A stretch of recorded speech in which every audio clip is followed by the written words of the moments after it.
Alright everyone, welcome comic book fans. This is Origins and Adaptations. Woo-hoo. He's Andrew, I'm Cody. He's Andrew. And I'm Cody, and this is our first podcast. We want to welcome you all, comic book lovers, old and new. We'll be talking a lot about comics, new and old on the show, and also we want to make this show friendly to people who are looking to get into comics, not just people who are already into them. Yeah, because, yeah. So we will give spoiler alerts, and we will talk about the differences between trades and issues, and when we think it's appropriate to read one or the other. Yeah, definitely. So let's break into the first section. Andrew, why don't you tell us your story of how you got into comic books? I'm curious. Mine really goes back to actually before I even got into comic books. It's really weird. I was more into the characters, the comic book characters themselves, the superheroes, everything that they were. And that started when I was watching the Spider-Man TV show back in the 90s. The cartoon? Yeah, the cartoon. And it kind of just opened this world of entertainment and amazingness to it. Amazing Spider-Man. And it was just kind of awesome. From there came the movies, which really plunged me into comic book like characters even more. I got invested, started liking them more, and because that movie is so awesome, the original Spider-Man movie. Mm-hmm. And then I watched the X-Men movies, kept up to date with that. Then my oldest brother, Daniel, he had a trade of Crisis, Infinite Crisis, and he pretty much let me read it, and it got me into comics. That's pretty heavy stuff for a beginner. Yeah, because it was so confusing, because that thing is ridiculously huge. Interesting fact, I had already... this is just kind of a little background on me. I'll interrupt real quickly. Okay. I never read Infinite Crisis because there was so much stuff I wanted to catch up on it. Yeah.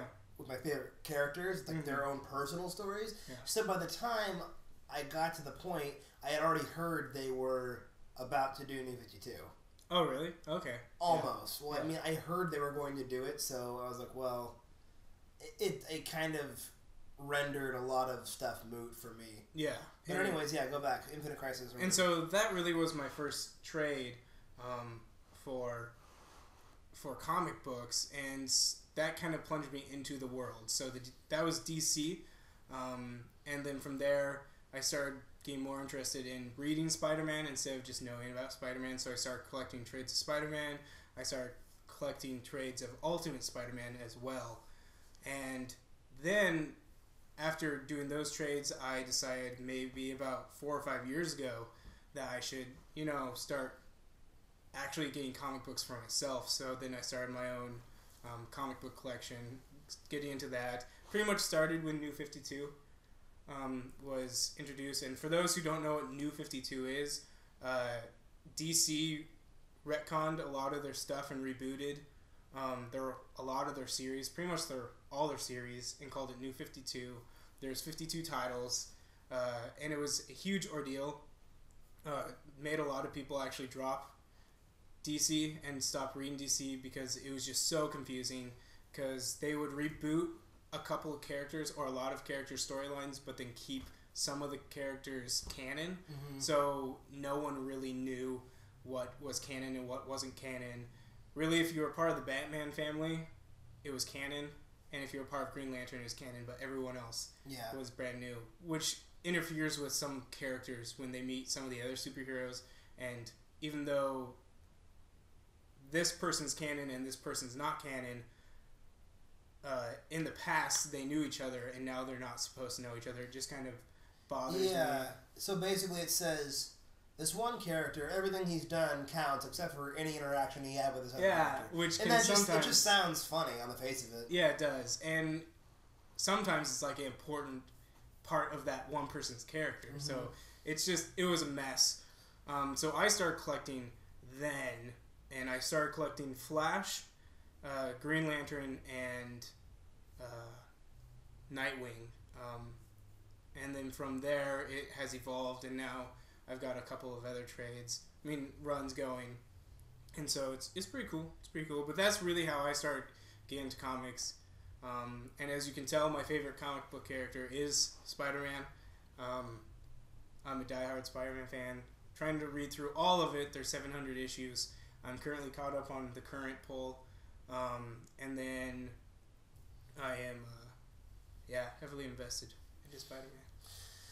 All right. What about you, Cody? What about you? For me, it all comes back to Batman. Batman. My grandfather was the person who introduced me to comics. He was a really cool guy, and he was really into arts of all kinds. He just liked colorful things, and comic books, I think, was just one of many facets of his life that he enjoyed. Mm-hmm. Color and, not only the written word, but just visual arts. My grandpa actually was a counselor at Scappoose High School in Oregon, and he introduced to me some Superman comic books that he brought home from his comic book club that he had started at that school. And I was like, oh, these are really cool. Because I had already seen certain movies. Like, I had seen the Superman movie from 1978 when I was a little kid. Yeah. And, I'm still gung-ho over that movie. As ridiculous as parts of it are, you turn it on now, and there's still something about it that looks good, even though it looks old. Yeah. And then, same for the Batman 1989 movie with Michael Keaton. Yeah.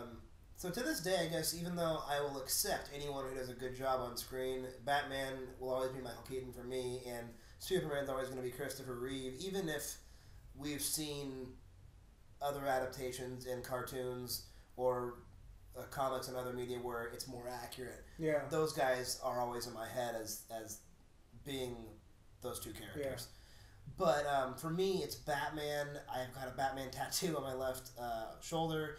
When I was away at school, a couple guys in my dorm actually referred to me as Batman, and I was flattered, but at the same time, I'm like, no one's nearly cool enough to deserve that nickname. I'm not saying I don't like myself or that I wasn't trying to be self-deprecating. Like, I don't deserve. No one deserves that nickname. No one deserves to be Batman.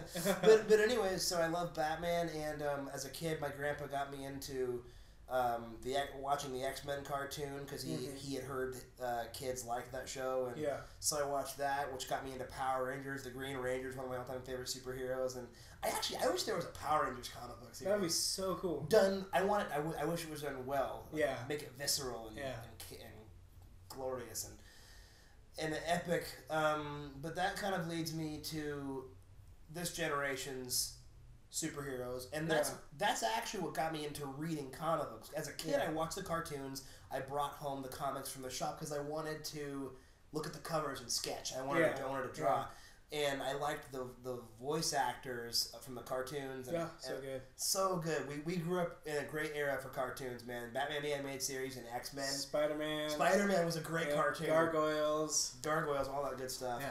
But so for me, for right now, it was Heath Ledger's Joker and Christian Bale's Batman. When they auditioned for those parts, when they got the roles, they said they went back and they read some of the comics to try and extract a little bit of those characters out of them. Yeah. And I was like, well, if they're doing that, if these guys are like really dedicated actors, they're very dedicated to their craft. Yeah. And I was like, well, I bet comic books are a little bit more sophisticated than I ever thought they were. Because when I was a kid, I enjoyed them, but I never thought of them as being sophisticated. Yeah. And comic books, there are both sides. There's both whimsy and some sophistication in certain titles and certain runs. And I read Arkham Asylum and The Killing Joke first because those are the ones I had heard actors had read to nail those roles. Tim Burton even said The Killing Joke was the first comic book run he ever loved. Yeah. And he what's funny, he said, this is how I want my movie to look. And of course, we look at Batman 89 now, and it looks nothing like that. Yeah, it's like, that's not Batman, but okay. But it is Batman. But I guess some of the noir and vintage style was pulled from it. And I loved that about both that and the animated series. And I think that was always what pulled me to the comics that I read, was just, I like style. And so many movies seem to lack style. Even comic movies that I like, I feel like compared to the comics, they lack style. Yeah. So I went and I read all the comics of that era. For me, it was Green Lantern, Rebirth, and Secret Origin. It was Flash, Rebirth, Batman and Robin Reborn when Bruce Wayne was no longer Batman and it was Dick Grayson. Those are a lot of the earliest things that I read outside of just the classic trades. Yeah. And just to clarify for you new fans or newcomers, a trade is a slang term we use to describe hardcover or paperback books that are collections of runs. Yeah, of single issues. And they're so helpful. Like, if you're trying to get into a character, it can be really frustrating just waiting for an issue to come out or to buy them. Yeah. When Andrew was reading my Action Comics, he was telling me that it was kind of a pain in the butt to actually take them out of the plastic and then put them back in the plastic. And the pages of issues are so thin.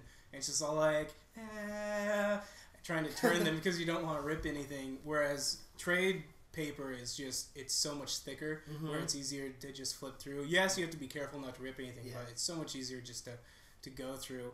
And one thing that I love about trades is there's no ads. And ads are so annoying just because they can sometimes just, you're in the moment, you're reading a page and you go to read the next page and there's an ad there. It's just, I've had many times where I'm like, get out of the way, get out of the way. It's like that one day you were complaining about the lack of substance in that Flash trade, Flash issue, where I was reading Star Wars as well, and the Star Wars had like 6 or 7 ads, which is still a lot in my opinion, but the Flash had like 11 and 12. Yeah. There were so many more ads, and I get it that the comics for Marvel are $3.99 versus $2.99 for DC.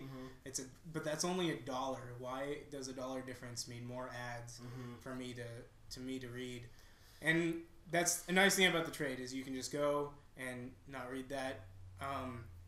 But you did mention earlier to me that the nice thing about issues, if there's a cliffhanger, you get that cliffhanger, that feeling.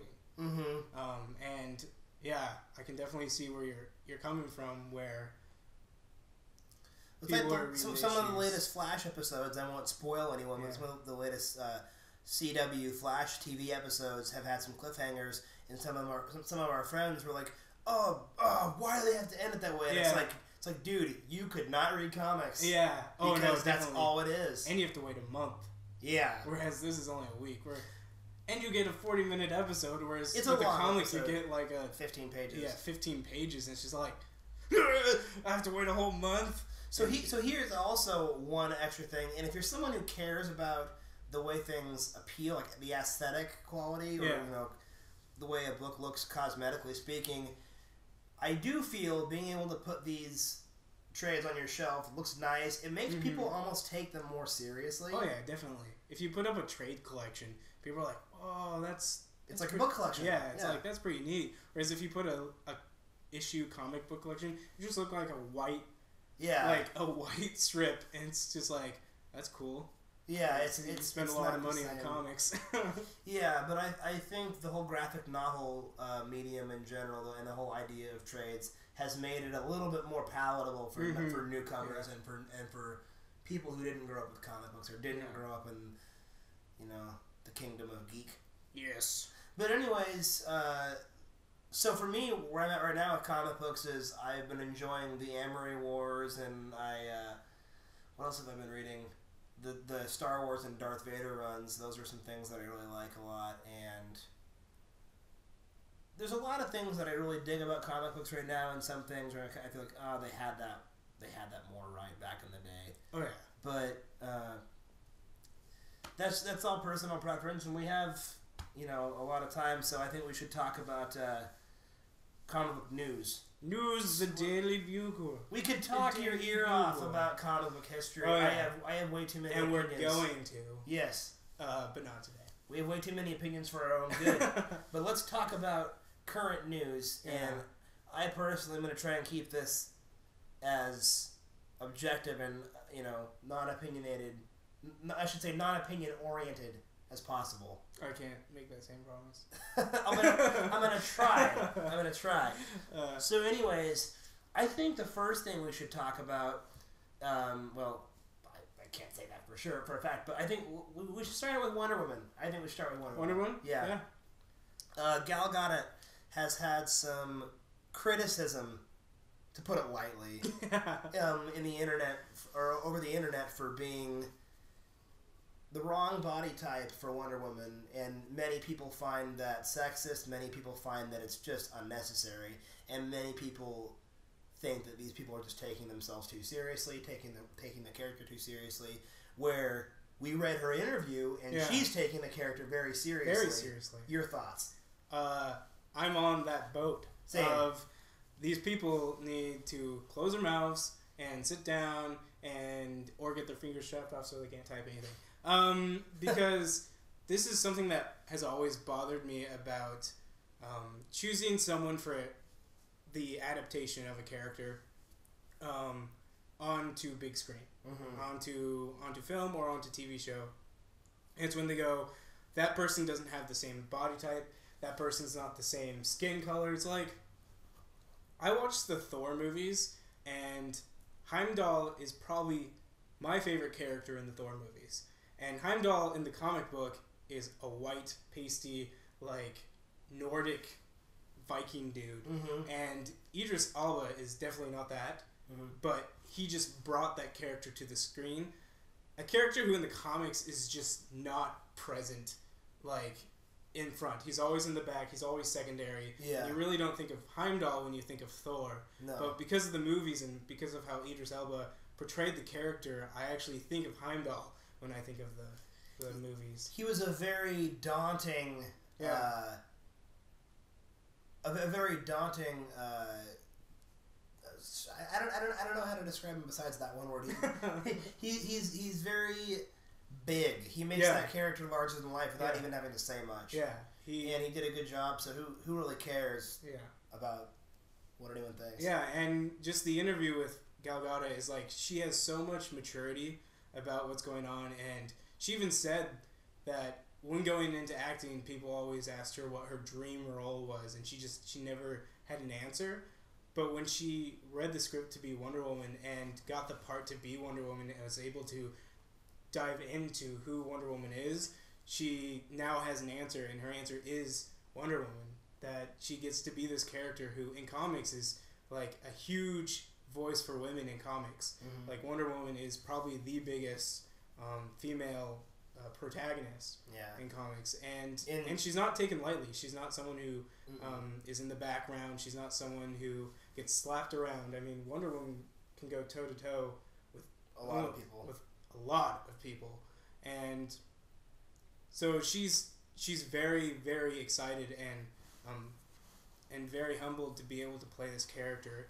And after reading this interview, it just made me excited for her to play this character. That I'm now excited for Wonder Woman to be in the movie. I'm excited for Wonder Woman to have her own solo movie. Yeah. It brought a character to life after reading her interview, which rarely has ever done for me, where this actor's excitement to play such a character makes me excited to see them in the movie. Yeah, she said she wanted to play a powerful woman and not the damsel in distress, and there's nothing wrong with that. That's a good thing, and Wonder Woman's a really strong character, and probably, I mean, besides Batman and Superman, she has to be the biggest name in DC history.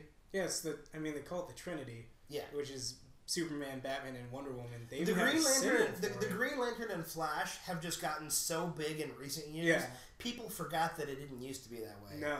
In fact, at one point, Shazam was more popular than any of them. Yeah, who was people forget about that because things have changed from decade to decade. Yes. But in keeping with the DC vein, the Suicide Squad movie, it's been announced that Harley Quinn's origin story is going to stay true to her origin story in Batman the Animated Series. Yeah. I'm very happy with that. A lot of us grew up with that cartoon as kids, and I can't help but read her voice as that voice actor's voice. I can't help but read those lines and hear her voice in my head because it's so ingrained into what that character is. It may be annoying to some people, but it is what it is.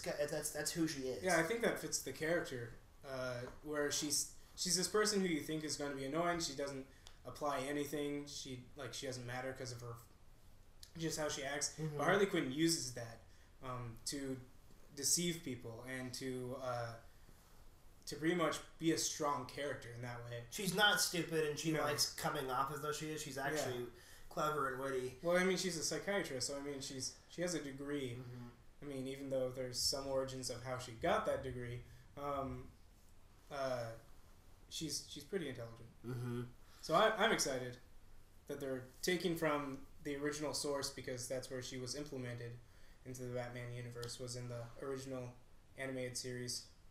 Yeah, and it's interesting because nowadays her character is so implicit that we forget that she at one point wasn't even a Batman character. She was introduced in the animated series. Yeah, I know. Like The character makes so much sense now that they just belong in the Batman universe. Why would you ever have not had that character? It's actually funny because now when I think of like an adaptation of Joker, I always go, I wonder if they're going to introduce Harley Quinn, just because it's like for me she has to be there with Joker there. Yeah, like you're always wondering, are they ever going to do Harley? And and they haven't really done it yet. So this is exciting news. Yeah, no, I'm really excited. Is. And here's the deal, folks. Our goal on this podcast is not to pretend that everything our favorite writers, directors, screencasters do is the best thing in the world. We're not trying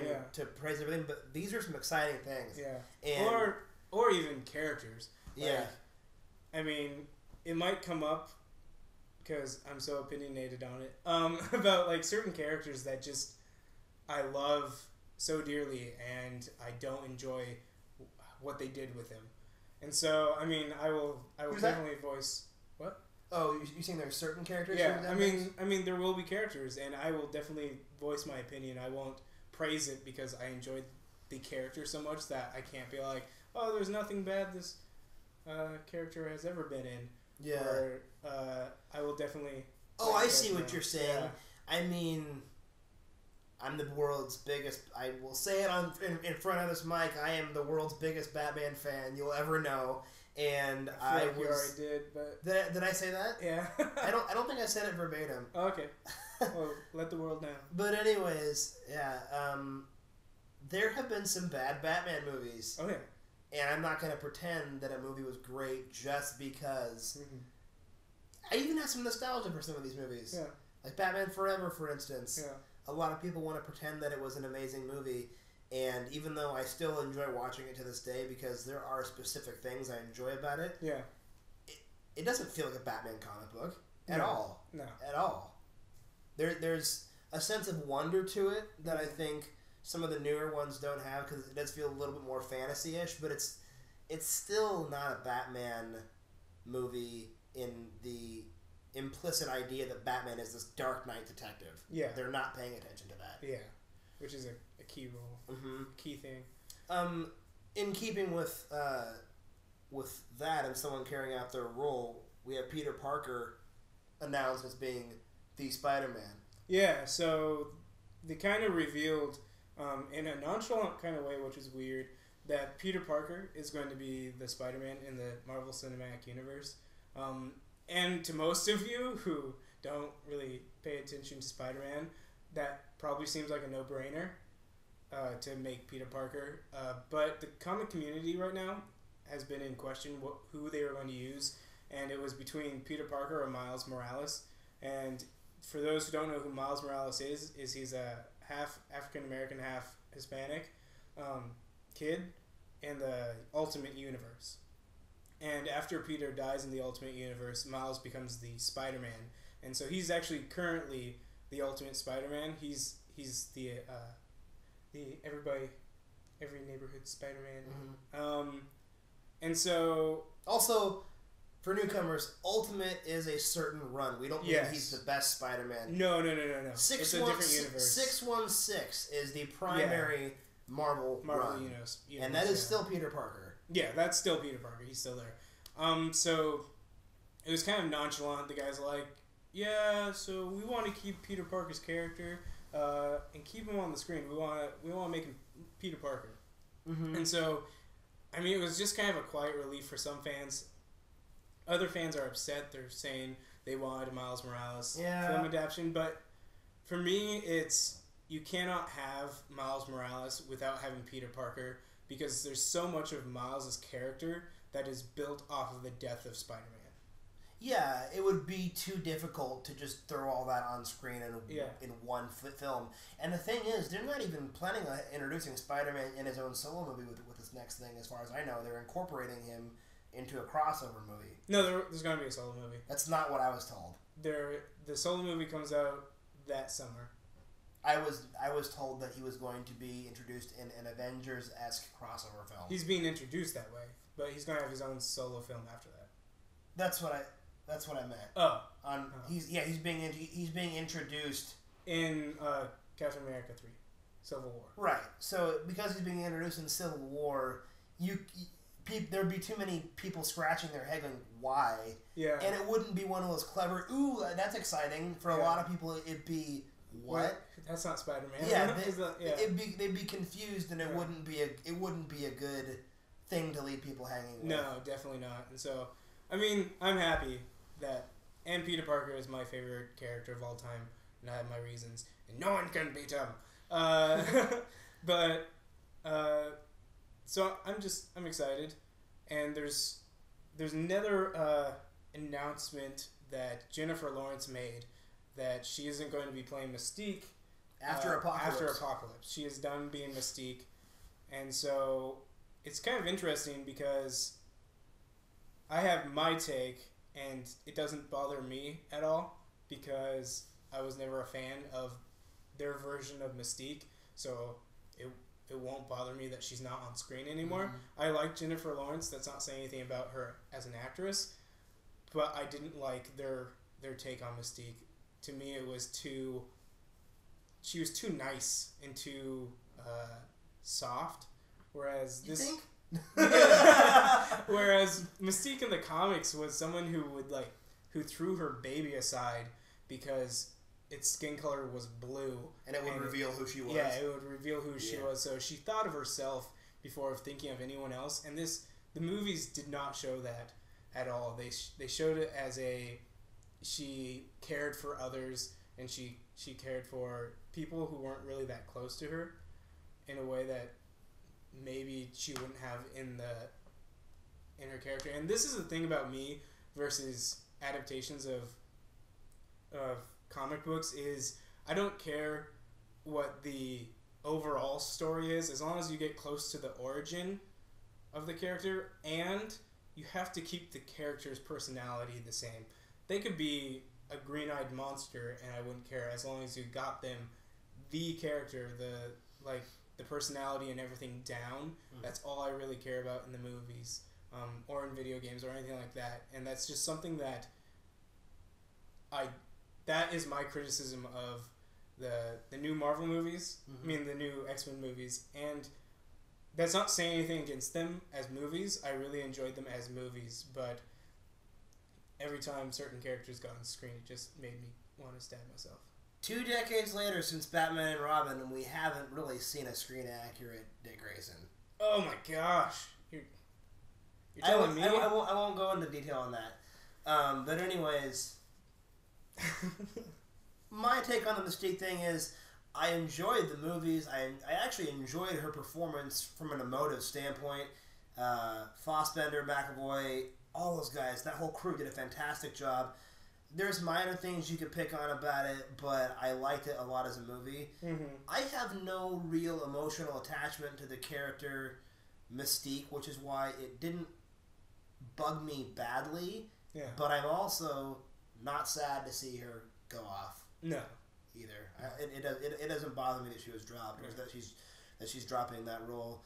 I mean, she's a very talented actress who has a lot more room for other roles, and to me, it's just okay. That's cool. Yeah, that's how I am. Yeah. And there's so many characters in the X-Men universe that we don't need to have her to be one of the main characters in 4 films, especially since she's part of the Brotherhood. She's not even an she's in the comics, but she's not an X-Men. No, and that's something. So she's a side character And so like get the X-Men in, get the X-Men. I mean, while we're focusing on that, like I said, there were other things to pick on about Days of Future Past and not First Class, but just the X-Men movies in general. Now, here's the deal: from a business standpoint, from a franchise, business-oriented standpoint, I understand. Yeah, it makes sense. Making Wolverine a primary character. Yeah. But the thing is, people forget this. Because Wolverine ended up getting his own title and became the biggest X-Men ever. Yeah. But newsflash, Wolverine was not a primary X-Men. No, not at all. Like, actually, he didn't come in till, like, way later. He didn't come in until way later, and he was always kind of the breakout character. Yeah. He was, like... He was for the X-Men what the Green Ranger was for the Power Rangers. That's a good example. And even Jason David Frank said, he said, I'm proud to say the Green Ranger is Green Ranger is the Wolverine of the Power Rangers. Yeah, I mean, he's not the central character. He was the good bad boy. Yeah. He was not the leader. He was just the strong. He was just the toughest, most tenacious. Yeah. Which is funny because there's people who don't like Jason being the Red Ranger, and there's people who didn't like Cyclops being the leader. Yeah. So what's funny is. I love both those characters. I love them. Love them. But anyways, I mean, we are going to see some new things going on. We are going to have some younger actors playing the X-Men.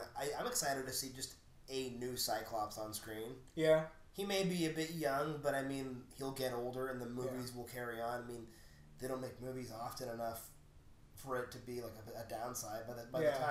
By the time they've made some sequels, he'll already be in his mid-20s, I'm sure. Yeah, definitely. So it'll be perfect. Yeah, pretty good. Anyways, more Marvel news. There's a lot of Marvel news. Marvel's tearing it up right now. I'm really excited for the Deadpool movie. I am too. Ryan Reynolds. You go on. You have the spiel. Talk about the pose you saw. Oh my gosh! So they released an image. Ryan Reynolds released an image just saying this is going to. He's like, this is the costume for the movie, and it's spot on.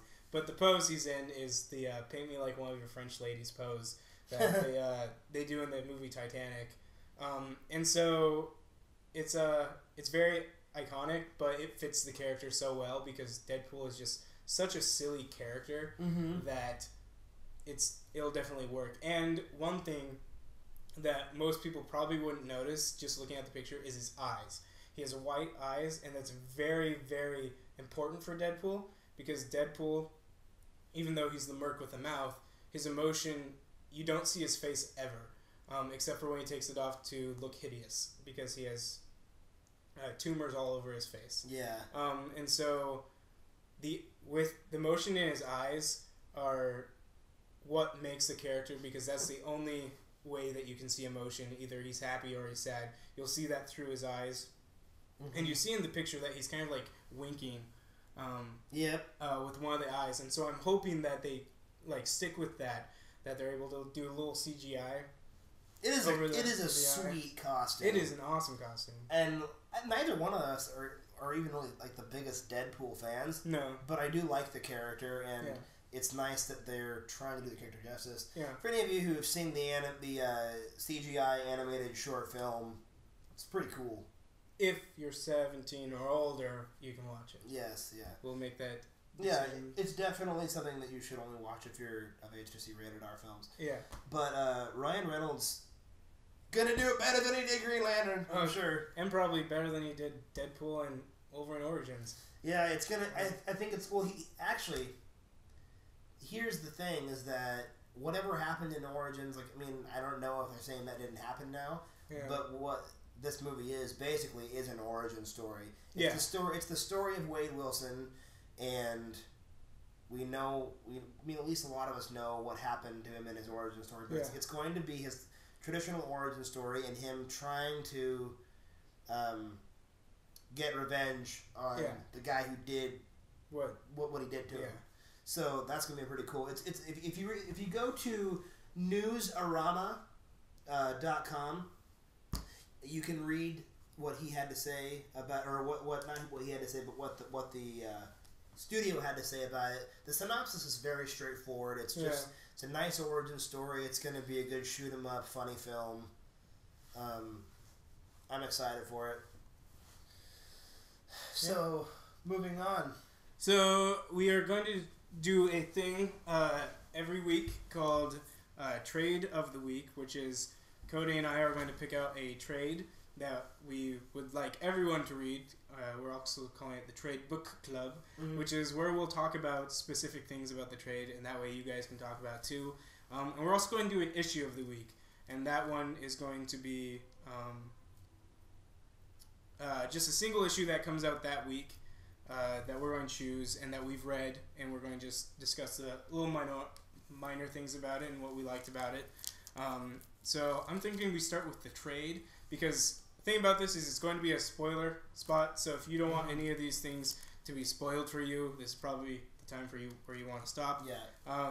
We're going to be talking about Spider-Man Blue, the trade, and then the Darth Vader #3 comic. If you don't care if those get spoiled for you because you just want to know about them, or if you don't ever plan on reading them ever, keep listening because we're going to go pretty in depth. But I want to hear this man's take on Spider-Man Blue. Spider-Man Blue. I read this comic for the first time only hours ago. I read it when I woke up this morning with my coffee. And right away I knew I was in for a treat because you have a glorious cover. Yep. And two of my favorites in the business, Jeff Loeb and Tim Sale, who did Batman. Loeb did Batman Hush, and he also did Dark Victory and Halloween. Yeah, it was a good time. Yeah. For some reason, Long Halloween, Dark Victory. Yeah, but for some reason I have the names wrong. Anyways, Jeff Loeb and Tim Sale did those stories together, and it's nice to see them again. In this, for some reason, I just hadn't heard of it, but the artwork is beautiful, and the story is as well. And I'm going to tell you right now what I thought about it. It wasn't what I thought it was going to be. I thought it was going to be more the story of how Gwen Stacy was killed, much like I thought it was going to be maybe a more accurate telling of what happened in Amazing Spider-Man 2. Yeah. And I was actually happier that it didn't go into that story. It was him meeting Gwen, then meeting Mary Jane, whom he didn't fall in love with first, just so everyone knows, and everything up through him falling in love with Gwen Stacy. The moment he falls in love with Gwen. And at the end, it's revealed that the narrations throughout the book are actually Peter recording his voice in his memoirs. Yeah, like love letters to Gwen Stacy. It's like a love letter, and at the end, he turns around and notices Mary Jane has been listening for hours. And you think that Mary Jane would be jealous, crazy Mary Jane that she can be, and melodramatic, and she calmly says, "Tell Gwen I said hi to." Yeah. And because she knew that Gwen meant a lot to all of them as friends. Yeah. Because the story goes into their whole college group of friends. It takes place when they were all you have Harry Osborn, you have Flash Thompson, and I mean the great thing I love about this trade is it just shows how much of a character that Mary Jane is that you might not see with the single issues of just the run, with how the authors have written Mary Jane, because Mary Jane in the comics is a very I want to go to parties, I want to be young forever. Very shallow. Very shallow. A very shallow character, and everyone kind of just got annoyed with her until about the time that she realized that she just loved Peter Parker and supported him no matter what. And this is why One More Day, which is when they break up, is just one of the worst moments of Amazing Spider-Man history, because it was forced and it was done with the stupidest reasons, and it bugged everyone. A lot of people dropped Amazing Spider-Man. It lost a ton of sales, and it's actually coming. There's been rumors, people are hinting at that they might actually be getting back together, which is huge because they haven't been together for the past 200 issues. which is a lot. Yeah, and, it's a long time. And so, like, retconning their marriage is probably one of the worst Amazing Spider-Man decisions. Probably even worse than the Clone Saga, which is one of the most depressing runs of Spider-Man and story arc. So I really like this because it just showed Mary Jane more as a loving character and a supporting character instead of this trashy party girl. Mm-hmm. And so I enjoyed it.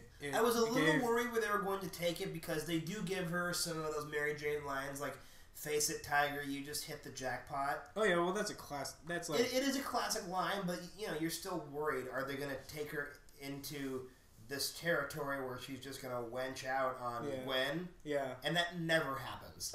Yeah, I mean not fully. Yeah, not fully. I mean there are times where they're both fighting over who can give him like hot soup when he was sick. Kinda. Yeah, and so it's like but it's very very nuanced. Mm-hmm. It's very nuanced. Here's the deal. In a nutshell, the story is great because you have so much emotive pull with someone reflecting on losing a character, or not a character, a person. On losing a person that meant a lot to them. And then at the same time, this is something we haven't said yet, there is so much action in Spider-Man going at it with another villain. Oh yeah, I mean, and two guys in tights kicking butt. Kicking butt, yeah, and it's awesome. Which is like, you'd probably think by what we're explaining that the whole thing is just a love story and there's nothing happening. But no, he fights some of his iconic villains in this, and so many of them, and it's spot on. Like the fights are just amazing. The artwork is just wonderful, and it's the most complete essential comic book that I've actually read in a while. Yeah, if you want to get into Amazing Spider-Man and you want to know what Amazing Spider-Man is, read Spider-Man Blue. It's really good. Like that. I'm not the biggest Spider-Man guy. I've never disliked the character, but this book made me want to get into Spider-Man. Yeah, he's good. Unfortunately, Spider-Man right now isn't the greatest, like the run, so you might be disappointed with like this, how complete this is, and you get into the Spider-Man like series now and you go, this isn't what I read. But that's not what Spider-Man used to be. Spider-Man used to be really, really well done. And there's nothing against Dan Slott, who is writing it right now. He just can't complete his sentences. Like, and that's not saying like he doesn't have complete sentences in the richness of the world in this book is amazing. Yeah, and so he has an idea and he goes through with the idea and he just fails at the ending, like the go. He's like, and execute, and he doesn't execute it well. Okay. And he builds up a wonderful story and just fails on the down part. So if you want to read Spider-Man, if you want to know anything about Spider-Man, read Spider-Man Blue. It's a complete tale from beginning to end. It's wonderful. It's beautiful. It can make you cry. Yeah. It's really good. Now let's go on to our issue of the week. Issue pick of the week. Yeah, which is Darth Vader issue 3. Darth Vader issue 3, which, if you don't know anything about the series right now, they're doing 3 series right now, and it's Star Wars, which is the main title, Darth Vader, which is Princess the side, Leia. and Princess Leia, which we haven't read at all, which is another side. It's going to be a short story arc. It's just going to be a short one. And to be honest, I was never too thrilled with how the art looked. Yeah, that's what puts it on. Whoever's doing it clearly knows what they're doing and has a unique style. It just doesn't fit us. When there's a certain flair you go for. Yeah. Getting back, Spider-Man Blue, Tim Sale is such a visceral artist. Yeah. Everything he does pops off the page, and when you see artwork that's just kind of, this is underwhelming, this doesn't make the characters feel... Yeah.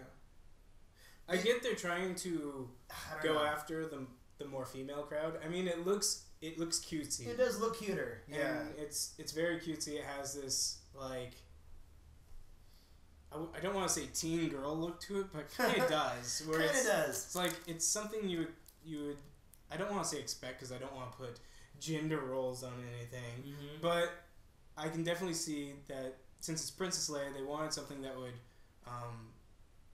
be more interesting to the female side. Yeah. And they definitely hit it out of the park with that.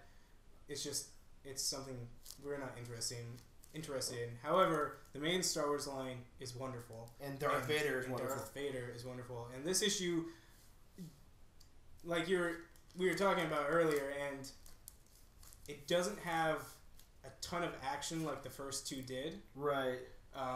But it puts so much character into it. Yeah, Kieran Gillen, the writer for Darth Vader, I've been noticing he's fantastic with dialogue. Mm-hmm. I feel like there's things they've said in issues 1, 2, and 3 that we sort of maybe had an idea about Vader's and the Emperor's relationship, but we never heard them say these things to one another. And it sort of paints Vader a bit differently. Not that we want Vader over humanized. We still want Vader to be the dark and mysterious, a tough dude and very mysterious. But Vader gets knocked off his high horse a little bit by the Emperor. Definitely. And you see that in this. And there's a lot of new things this book has to offer. A new character. Yeah. This character named Aphra. She's very scoundrel-looking-ish. Definitely. She kind of actually, to me, looks like a female Dash Render, who happens to be, it looks like they give her an Asian look. People are comparing it to Indiana Jones. Really? Yeah. Well, she's an architect. An architect? Yeah. Well, Indiana Jones is an archaeologist. Archaeologist, that's what I mean. Architect is building. Yeah, I'm thinking of two different things. I just had to make sure that we were on the same page. Yeah, an archaeologist, that's what I meant. But anyways, with this Darth Vader issue, I guess I didn't cut to the chase quick enough. With this Darth Vader issue, it's Vader kind of trying to find... Well, in the last issue, he was trying to build some relationships with some bounty hunters. Yeah. You see him talking to Boba Fett and this Wookiee bounty hunter. Yeah. Who I believe is the bounty hunter who Chewbacca is imitating in the Shadows of the Empire story that Dark Horse did a long time ago. Okay. Yeah. But anyways, this character, yes, she builds weapons, and she... She repairs. She repairs and builds. She repairs robots and weapons. Yeah. I'm sure she can build them too. Which actually, if you guys ever played the old series, which I don't think you did, which was Knights of the Old Republic, which was a video game, they actually, the robots that are in here actually remind me of one of the robots in the series who was an assassin. And he was an evil robot, and it reminds me of the R4 unit. Yeah. That they have in here, and so it's pretty interesting. And then they're very much trying to establish the whole C-3PO and R2 look, but they give the droids more menacing. They give us an astromech droid, or a droid that appears to be astromech. It's actually not. It's an assassin droid. It's an assassin droid. And it looks more like the droid at the beginning of Episode 4 that blows up. The motivator blows up. Yeah. Uncle Owen! Yeah, but we have that, and then we have a protocol droid. Yeah. And I can't remember the name of this droid, but he is very, very similar to C-3PO in terms of style. And there's just a lot of great line delivery from Vader. There's a great moment where she keeps calling him Sir Vader, and he says Lord Vader. Yeah. And you can almost read it in James Earl Jones' voice. It just was like... Oh, I always do. So, like... I mean, that's one thing we didn't really talk about with the voices, especially with, like, the Batman animated series, is I read everything in Kevin Conroy's voice whenever I read Batman now. Mm-hmm. And a friend of mine was surprised that I said, or I showed them one of the Superpower beatdowns, where it's Batman versus Darth Vader. Yeah. Cool video. I showed my friend that video, and I said, I love the guy who plays Batman. And she's like, really? I'm like...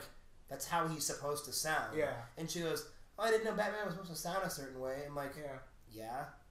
I think it's because of the animated series. It's why we think that. But I mean, they got spot on. Yeah. There's something about Kevin Conroy's voice that just makes a girl swoon. But what is that voice? No, but anyways, this third issue is not as, to me, it's not as action packed or as fully exciting as the first. 2. But it sets up characters, which is very important in comic books. Yeah, it's always interesting to Character see a new development. character you haven't seen in Yeah. a franchise either. And it's interesting to see what's going to happen from here on. Yeah, because anyone who wants to read Darth Vader Star Wars, you might want to read the regular title as well. Yeah, there definitely they all intertwine Yeah. in a very big way. I can tell. Yeah. It's very Marvel of it. So here's the premise of it. Vader knows he can't just be in cahoots with the Emperor. He needs to have kind of his own little side thing going on too, because the Emperor doesn't fully have faith in him. Yeah, and Vader just doesn't trust the Emperor. Like a Sith should. Like we were talking about before we came on the podcast, we were talking about where you mentioned that you believe the Emperor believes in the prophecy. Oh yeah, very much, and I think so too. Yeah, and that he knows that Anakin was the one to bring balance to the Force, and so if he's able to utilize him and bring him to the dark side, maybe he can crush the prophecy, and to make sure it doesn't happen. Spoiler alert. Yeah. He failed. Spoiler alert, the Emperor dies. Gets thrown into a pit of electricity. A big reactor, or whatever that thing was. Well, anyways, all this has been Origins and Adaptations, and also we decided to call the show Origins and Adaptations because so much of what we talk about on this show is going to be history and where comic books and movies based on comic books are going. Yeah. And why we thought it was fitting. And we don't want to limit ourselves, so with adaptations, we're able to pull in video games, we're able to pull in movies, most of the TV shows. The Daily Bugle, which is what we're calling our news section that you guys heard. It's mostly going to be films. It's mostly going to be films. I mean, TV. These guys are knocking out so much. Right now, both DC and Marvel have so much on their plate. A lot of what we read was Marvel, but I mean, one thing that we actually left out was the new bat suit. Holy crap. It's beautiful. It looks so cool. Yeah. Oh, man, there's so much good stuff right now. But this has been Origins and Adaptations, and friends, we hope you all enjoyed it. So long. See you later.